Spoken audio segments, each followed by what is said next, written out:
Selamat sore saudara-saudara yang saya kasihi dalam Tuhan Yesus Kristus. Kita semua berjumpa kembali dalam satu acara, yaitu Biblical Night. Satu acara yang penting bagi kita semua. Apalagi pada sore hari ini akan dibahas satu topik, di mana topik ini menjadi pertanyaan bagi banyak orang. Bukan hanya orang yang tidak mengenal Tuhan, orang percaya pun mempunyai pertanyaan hal ini. Apa itu? Yaitu tentang bohong putih. Kalau bohong sih kita tahu itu salah. Tapi kalau bohong putih dengan tujuan untuk kebaikan, apa itu salah atau benar? Nah, sore hari ini saudara akan mendapat jawaban dari saudara kita atau hamba Tuhan yang akan membawakan materi ini, yaitu tentang bohong putih. Oleh sebab itu kita akan segera mulai dengan doa. Mari kita akan berdoa bersama-sama. Bapa kami dalam surga, terima kasih Tuhan untuk berkat Tuhan bagi kami semua. Kami ucap syukur Tuhan kalau pada sore hari ini kami dapat berkumpul kembali bersama-sama dalam satu acara Biblical Night, yaitu tentang bohong putih. Mari Tuhan, supaya penyampai materi ini itu boleh menjadi berkat bagi kami semua, membuka mata rohani kami, sehingga kami tidak bertanya-tanya kembali apakah bohong putih itu salah atau benar. Sebab itu mari Tuhan, urapi hamba Tuhan yang akan menyampaikan materi ini dengan hikmat dari surga, sehingga kami semua yang mendengar boleh mendapat satu pengertian yang benar, karena itu dipandang melalui sudut firman Tuhan. Terima kasih Bapa. Hamba menyerahkan seluruh acara ini dari awal hingga selesai ke dalam tangan Tuhan. Kami percaya Engkau sudah mendengar doa kami ini. Dalam nama Tuhan Yesus Kristus kami sudah berdoa dan mengucap syukur. Amin. Shalom, selamat malam Bapak Ibu yang terkasih di dalam Tuhan. Bagaimana kabarnya? Saya berharap Bapak Ibu dan keluarga tetap dalam keadaan yang baik dan sehat. Saya senang sekali kita dapat berjumpa kembali dalam Biblical Night. Dan malam hari ini kita akan membahas masalah yang sering kali kita alami dalam kehidupan sehari-hari, yaitu bohong putih. Tentunya kita akan melihat dari sudut pandang Alkitab. Bapak Ibu, kejujuran merupakan salah satu nilai utama moral yang dituntut untuk dimiliki semua orang percaya. Alkitab sendiri dengan jelas mengharuskan kita untuk hidup dalam kebenaran. Dengan kata lain, kita diwajibkan untuk berkata jujur dan menghindari kebohongan. Dalam Perjanjian Lama maupun Perjanjian Baru, itu sama-sama mengajarkan bahwa orang beriman harus selalu berkata jujur dan menghindari kebohongan. Namun, dalam kehidupan kita yang begitu dinamis, seringkali kita diperhadapkan pada situasi yang dilematis atau situasi yang sulit dan memaksa kita untuk berkata bohong. Karena di satu sisi, jika kita berkata jujur, itu akan membawa konsekuensi yang seringkali merugikan atau bahkan cenderung membahayakan untuk diri kita atau bahkan orang lain. Karena itulah beberapa orang Kristen memilih untuk berbohong dengan tujuan kebaikan. Bapak Ibu yang terkasih, pada bulan Oktober 2019 yang lalu terjadi sebuah kerusuhan di Wamena, Papua. Saat itu banyak warga pendatang yang terluka bahkan terbunuh. Tetapi sebagian lagi diselamatkan oleh warga lokal. Salah satunya adalah Ramdhani dan keluarganya. Ramdhani dan keluarganya ini diselamatkan oleh seorang ibu yang bernama Ibu Manu atau Mama Manu, biasa disebut begitu. Mama Manu ini menyembunyikan Ramdhani dan keluarganya di rumahnya. sedangkan suaminya itu menghadang para perusuh dan mengatakan kepada mereka bahwa di rumahnya tidak ada orang pendatang. Nah, dengan cara itulah Mama Manu berhasil menyelamatkan Ramdhani dan keluarga. Bapak Ibu, situasi dilematis atau situasi yang sulit bukan hanya terjadi pada saat kondisi ekstrim seperti kisah Mama Manu di Wamena. Tetapi masyarakat Indonesia seringkali memiliki budaya berbohong untuk tujuan sopan santun. Misalnya, ketika ada yang bertemu dengan kita, kemudian memberikan salam kepada kita, seperti berkata, "Apa kabar?" Lalu apa jawaban kita? Seringkali secara otomatis kita langsung menjawab, "Oh, kabar saya baik," begitu. Padahal mungkin saja pada saat itu keadaan kita itu tidak sedang baik-baik saja. Tetapi sebagai tujuan sopan santun kita akan menjawab demikian secara otomatis. Nah, melihat fakta-fakta tersebut, maka penting sekali bagi kita sebagai orang percaya untuk memahami apakah bohong putih atau berbohong untuk tujuan kebaikan dapat dibenarkan menurut cara pandang Alkitab. Untuk itu, kita akan melihat penyebab dari munculnya isu bohong putih. Ada beberapa alasan mengapa isu bohong putih itu penting untuk dibahas. Sebenarnya ada banyak, tapi kita akan membahas 3 hal penting saja dari penyebab mengapa bohong putih ini penting untuk kita bahas malam hari ini. Yang pertama adalah kewajaran bohong putih. Secara umum, masyarakat Indonesia itu mengagungkan nilai-nilai kejujuran dan menolak kebohongan sebagai sesuatu yang tidak bermoral. Tetapi berbeda dengan bohong putih. Kebohongan dengan tujuan kebaikan itu dianggap sebagai jenis kebohongan yang dapat diterima di dalam masyarakat. Misalnya, ketika kita memiliki anggota keluarga yang sedang sakit, kemudian dokter yang menangani penyakit saudara kita itu berbohong dengan tidak mengatakan penyakit yang sebenarnya. Tujuannya apa? Agar saudara kita tidak stres kalau dia tahu penyakit yang sebenarnya itu apa. Nah, kebohongan yang sejenis ini itu diterima di dalam masyarakat Indonesia. Tapi sekali lagi pertanyaannya, apakah kebohongan dengan tujuan kebaikan itu diterima di dalam kekristenan? Nah, inilah yang menjadi alasan penting kenapa isu ini perlu kita bahas malam hari ini. Kemudian yang kedua adalah masyarakat takiyah. Orang Kristen Indonesia itu hidup di tengah mayoritas masyarakat Islam yang secara pandangan etis mereka menerima bohong putih sebagai satu tindakan yang diperbolehkan atau tindakan yang wajar. Dan istilah itu disebut takiyah. Sangat besar kemungkinan bahwa cara pandang orang Kristen juga terpengaruh oleh pandangan takiyah ini. Misalnya saja pada saat SMA saya bersekolah di sekolah negeri. Jadi mayoritas siswanya itu beragama Muslim. Nah, di sana kami sebagai orang Kristen pada akhirnya terbiasa untuk berbohong demi kebaikan dengan alasan wajar dilakukan, tidak apa-apa, tidak masalah. Jadi kami lakukan itu berulang-ulang. Inilah alasan yang penting mengapa isu bohong putih ini kita bahas secara khusus malam hari ini. Kemudian yang ketiga adalah kampanye media.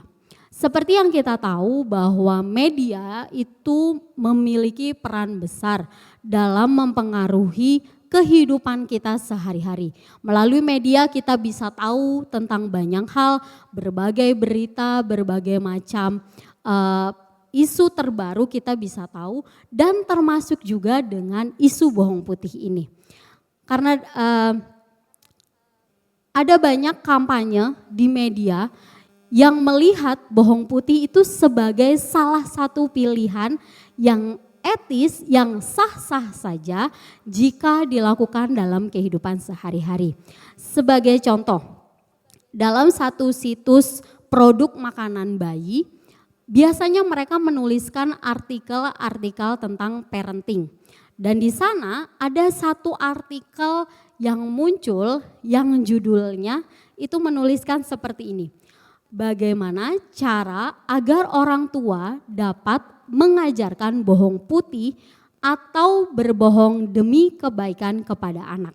Nah, hal ini menunjukkan bahwa bohong putih sudah diterima dan sudah biasa, sudah sah-sah saja dilakukan oleh semua orang dan tidak perlu lagi dianggap aneh. Karena itulah isu ini penting untuk kita bahas dalam cara pandang Alkitab. Selanjutnya, kita akan melihat bagaimana respon kita sebagai orang percaya terhadap praktek bohong putih. Yang pertama, bohong putih didasarkan etika relativisme.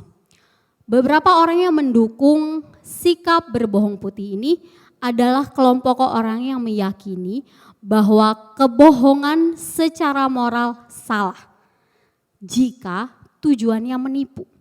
Tetapi bohong putih itu tujuannya bukan menipu, tetapi kebaikan. Jadi bohong putih itu dibenarkan secara moral. Atau dengan kata lain, berarti kebenaran itu bersifat relatif. Pandangan ini menganggap bahwa benar atau tidaknya suatu tindakan itu tergantung hasilnya. Jika hasilnya benar dan baik, maka caranya salah pun tidak masalah. Nah, pertanyaannya, apakah Alkitab juga memiliki pendapat yang sama? Saya berkata tentunya pandangan ini bertentangan dengan hukum moral di dalam Alkitab. Dalam pandangan Kristen, satu tindakan dianggap benar jika cara melakukannya dan hasil yang dicapai sama-sama benar. Tapi jika cara melakukannya salah, namun hasilnya benar, itu juga tetap dianggap salah. Dengan demikian jelas bahwa bohong putih itu bertentangan dengan hukum absolut atau hukum mutlak dari Alkitab. Kemudian yang kedua, bohong putih bertentangan dengan ajaran Alkitab. Di dalam Alkitab tidak satupun ayat yang kita temukan kalau kita baca keseluruhan Alkitab, maka tidak ada satupun ayat yang menyatakan bahwa bohong putih itu adalah sesuatu yang benar untuk dilakukan. Artinya Alkitab pun melarang kita untuk melakukan kebohongan atau saksi dusta. Dalam perjanjian lama misalnya, dalam 10 hukum yang Tuhan berikan melalui Musa, di dalam Keluaran 20 pasal 16. Di sana dikatakan dengan jelas, jangan mengucapkan saksi dusta. Kemudian dilanjutkan oleh para nabi pada zaman Israel. Di sana juga seperti Nabi Hosea, Nabi Yesaya, Nabi Yeremia pada abad ke-6, Nabi Zakaria misalnya, semua mengatakan bahwa kita sebagai orang percaya tidak boleh mengatakan hal yang tidak benar. Kemudian dalam perjanjian baru, kita akan melihat di dalam Matius pasal yang kelima ayat yang ke-37. Matius pasal yang kelima ayat yang ke-37, saya akan membacakan. Jika ya, hendaklah kamu katakan ya. Jika tidak, hendaklah kamu katakan tidak. Apa yang lebih daripada itu berasal dari si jahat. Jelas sekali Tuhan Yesus sendiri mengatakan, Jika ya, katakan iya. Jika tidak, maka katakan tidak. Kemudian para rasul juga mengatakan hal yang sama. Mereka mengajarkan nasihat yang sama kepada kita. Misalnya seperti dalam 1 Yohanes pasal yang kedua ayat 21, atau seperti yang dikatakan oleh Rasul Paulus dalam Efesus pasal yang keempat ayat 25. Di sana dikatakan, karena itu buanglah dusta dan berkatalah benar seorang kepada yang lain, karena kita adalah sesama anggota. Sekali lagi Alkitab jelas memberikan petunjuk, nasihat kepada kita bahwa bersaksi dusta atau berkata tidak benar itu sama sekali tidak diperbolehkan di dalam firman Tuhan. Yang ketiga, bohong putih bertentangan dengan sifat hakiki Allah, yaitu kebenaran. Alkitab dengan jelas menggambarkan Allah dalam hakikatnya adalah kebenaran. Dalam Ulangan 32 ayat 3-4, saya akan membacakan, sebab nama Tuhan akan kuserukan, berilah hormat kepada Allah kita, gunung batu yang pekerjaannya sempurna, karena segala jalannya adil, Allah yang setia, yang tiada kecurangan, adil dan benar Dia. Hal ini berarti Allah selalu bertindak benar dan Allah sendiri yang menjadi standar dari kebenaran itu. Karena Allah adalah kebenaran dan karena itu Ia tidak pernah berdusta, maka kita sebagai anak-anak Allah haruslah berbuat yang demikian juga.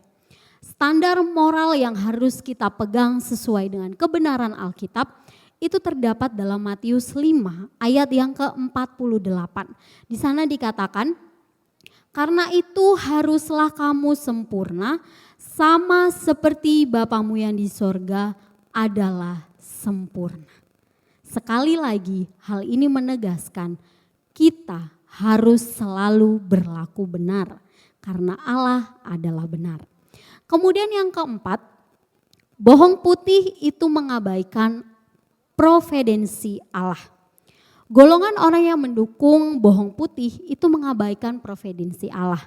Alkitab mengajarkan bahwa seringkali dalam situasi-situasi yang dilematis atau situasi yang sulit, Allah dapat memberikan alternatif ketiga. Salah satunya terdapat dalam kisah Daniel.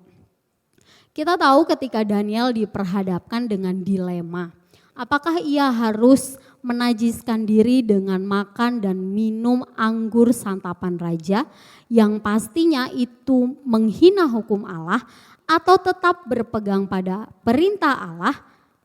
Daniel mengalami dilema dan pada saat itu Daniel diberikan hikmat oleh Tuhan untuk mengusulkan alternatif ketiga, yaitu hanya menyantap sayuran dan air saja.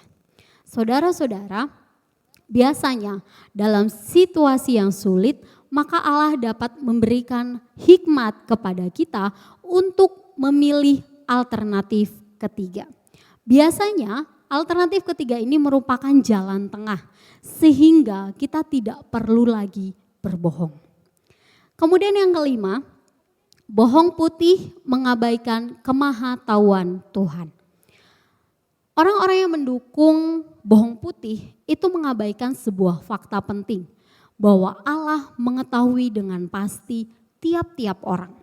Dalam 1 Korintus pasal yang ke-10 ayat 13, Paulus menuliskan bahwa Allah itu hanya mengizinkan pencobaan yang tidak melewati batas kemampuan orang percaya. Dan itu pasti.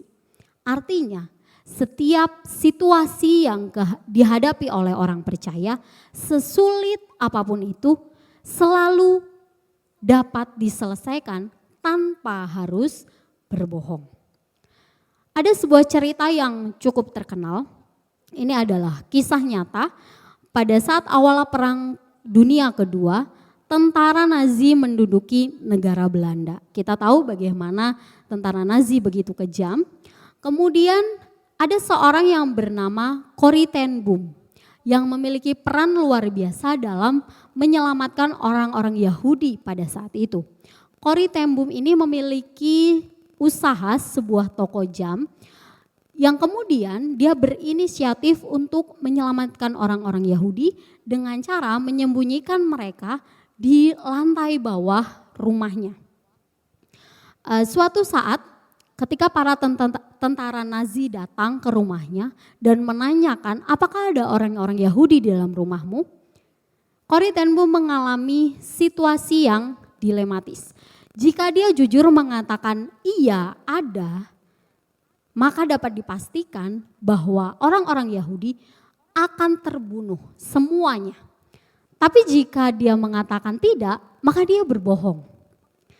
Kemudian Corrie ten Boom memilih untuk jujur pada saat itu.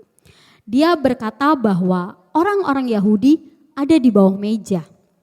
Yang dia maksudkan di bawah meja adalah pada saat itu di bawah meja rumahnya itu ada sebuah pintu yang menghubungkan lantai atas dan lantai bawah rumahnya.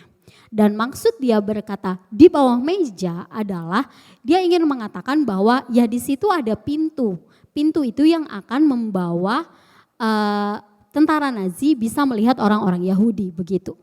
Kemudian apa yang terjadi? Ajaibnya para tentara Nazi tidak menyadari kalau di bawah meja ada pintu. Sehingga hal itu mengakibatkan orang-orang Yahudi menjadi selamat. Nah, Bapak Ibu, cerita ini juga merupakan salah satu bentuk dari penyertaan Tuhan dalam situasi sulit. Kita mungkin memprediksi jika Corrie ten Boom berkata jujur, sudah pasti orang Yahudi akan dibunuh semuanya, akan membahayakan orang lain. Tapi nyatanya prediksi tersebut bisa saja salah. Nah, saat kita berkata jujur, maka Tuhan pun akan memberikan pertolongan kepada kita. Karena Dia Allah yang Maha Tahu. Di bagian akhir, kita akan melihat kesimpulan. Saya akan memberi beberapa kesimpulan dari materi yang sudah kita bahas tentang bohong putih malam hari ini. Kesimpulan yang pertama adalah sebagai orang percaya, kita tidak harus melakukan dosa untuk mencegah dosa lain terjadi termasuk kebohongan. Yang kedua, Tuhan selalu mengizinkan kita mengalami situasi-situasi yang berada di dalam batas kemampuan kita. Karena itu dalam setiap situasi yang dilematis, Allah bisa saja memampukan kita untuk mengatasinya atau bahkan memberikan hikmat kepada kita untuk memilih atau menemukan alternatif ketiga seperti cerita Daniel tadi. Atau Allah sendiri yang bahkan akan memberikan jalan keluar untuk membuka alternatif ketiga tersebut seperti cerita Corrie ten Boom. Yang ketiga, ketika tidak ada alternatif ketiga, maka kita harus memilih pilihan yang benar dan bukan pilihan yang diprediksi akan menguntungkan. Karena kita tidak akan pernah tahu apa yang terjadi setelahnya. Seperti contohnya kisah Corrie ten Boom tadi, itu menjadi salah satu bukti bahwa kadang apa yang diprediksi bisa saja keliru. Di dalam Alkitab Perjanjian Lama, kisah Sadrak, Mesak, dan Abednego yang mengalami situasi sulit di mana mereka harus memilih menyembah berhala atau taat kepada Allah mereka. Dan ketika mereka yakin memilih untuk jujur dan tetap taat pada Allah, padahal semua orang tahu resikonya. Kalau mereka taat kepada Allah, maka mereka akan dimasukkan di dalam api yang menyala-nyala. Pastinya kalau dimasukkan di dalam api, apa yang akan terjadi?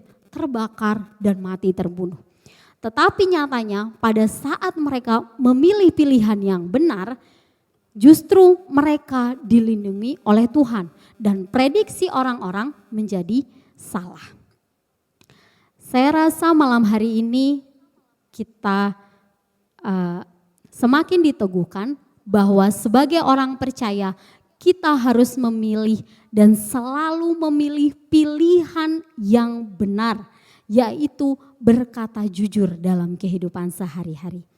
Sekian materi malam hari ini. Saya berharap materi ini dapat memperlengkapi kita sebagai orang percaya untuk semakin bertumbuh dalam kebenaran. Amin. Mari kita berdoa. Tuhan Yesus yang baik, kami sungguh mengucap syukur untuk waktu yang Tuhan berikan kepada kami malam hari ini.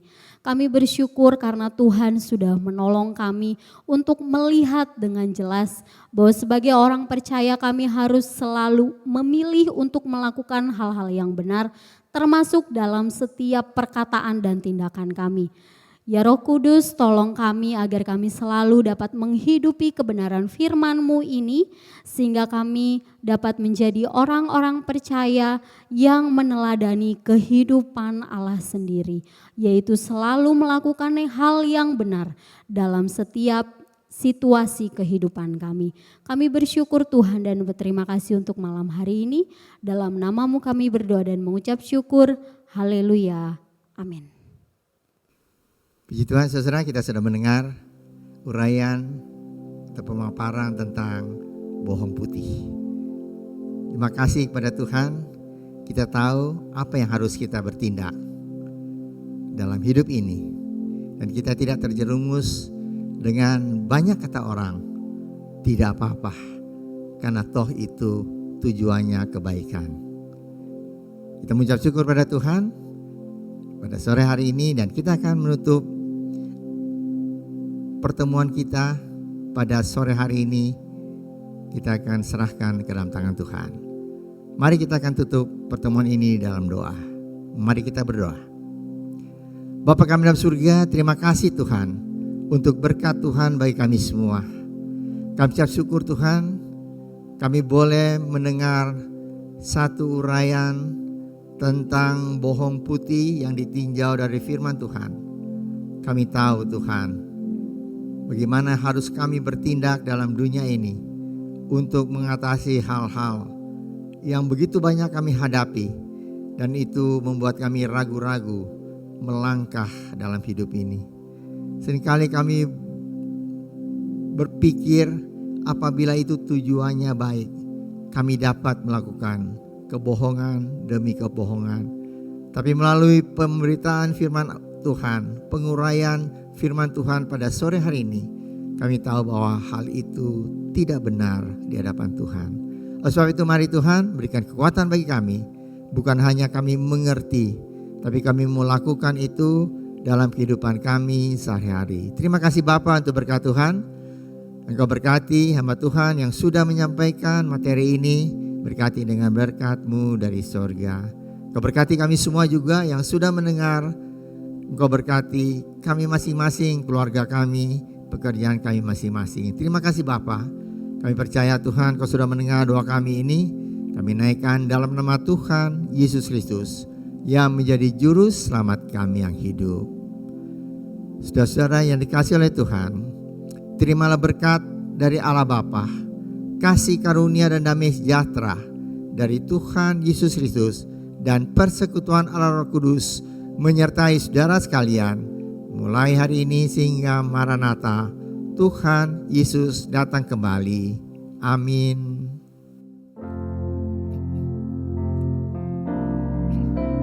Bapa, terima kasih.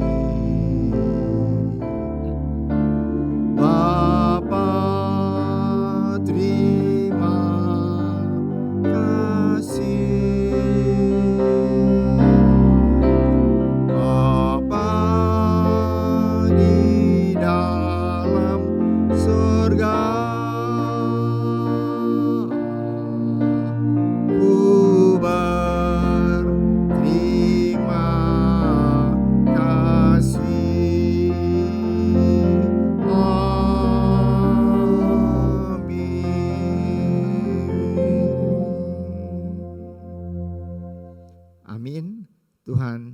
memberkati saudara semua. Anda telah selesai mengikuti ibadah online Gereja Rehoboth. Jangan lupa untuk like dan subscribe, dan ketuk lonceng untuk notifikasi pemberitahuan info-info berikutnya. Tuhan Yesus memberkati.